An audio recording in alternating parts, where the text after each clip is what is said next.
Exceptions to the strategic job search plan. You now know the process to create a strategic plan, but what if you can't follow the process for some reason? Let's talk about some exceptions to the plan. Here are the learning outcomes for this video. By the end of the video, you should 1. Understand the main exceptions to executing the strategic job search plan, and 2. Understand that it's perfectly acceptable for your process to be different. Let's get started. Exception number 1 is that you don't have enough time to create the plan. If this applies to you, then do as much of the process as you can and don't worry about the rest. If that means you can only create a partial plan, then that's better than nothing. In my experience, however, I found that people who create a strategic plan actually end up saving time overall because the extra time spent creating the plan up front saves time later on through more efficient searching. Exception number 2 is that you're limited by a section of the plan. For example, maybe family commitments mean that you can only live in one city.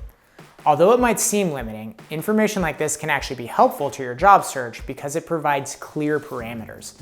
You should keep in mind, however, that when one section of your plan is limited, you might need to expand other sections of your plan to land a job.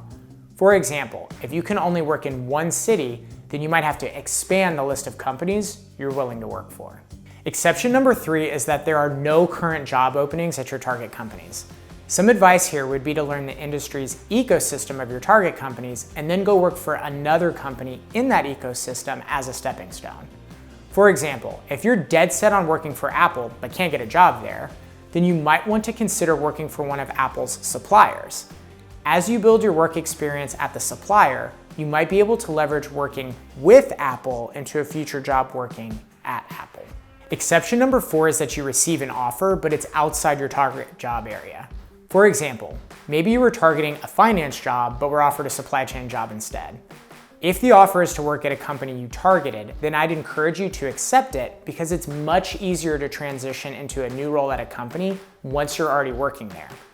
As long as you do your work and do some internal networking, you should be able to eventually move into a finance role. Exception number 5 is that you need a new job immediately due to workplace factors. As previously discussed, if your current workplace is not a good fit for you or the job makes you miserable, then it's okay to leave even if you haven't created a plan. You might want to take a bridge job in this situation, which is a temporary job that will allow you the time and flexibility to eventually create a job search plan. Exception number 6 is a great problem to have. You got a new job too quickly. Earlier I mentioned that you should plan on spending at least 6 months on a job search. But what if you're offered a job sooner than that? Assuming the job is in a target industry or company, then you should take it without looking back. There really shouldn't be FOMO in the job search. Trust your gut and your plan and take something good if it's offered. And remember, jobs aren't permanent. If you take this job and eventually want to leave to take another job in the future, that's perfectly fine. The purpose of this video is to reinforce that there's no singular perfect path to finding a job. I think that creating a strategic plan can be helpful, but in reality, your process will be personal to you and might not incorporate all my recommendations. That's fine and can definitely work great. My only hope is that some of the tips I've shared help you as you start your search.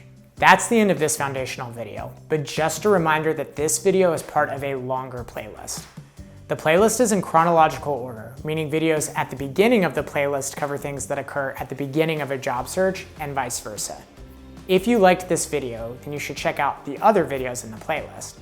If you thought this video was confusing, then try going backwards in the playlist to learn more about job search up until this point, or even forwards in the playlist to see how things come together.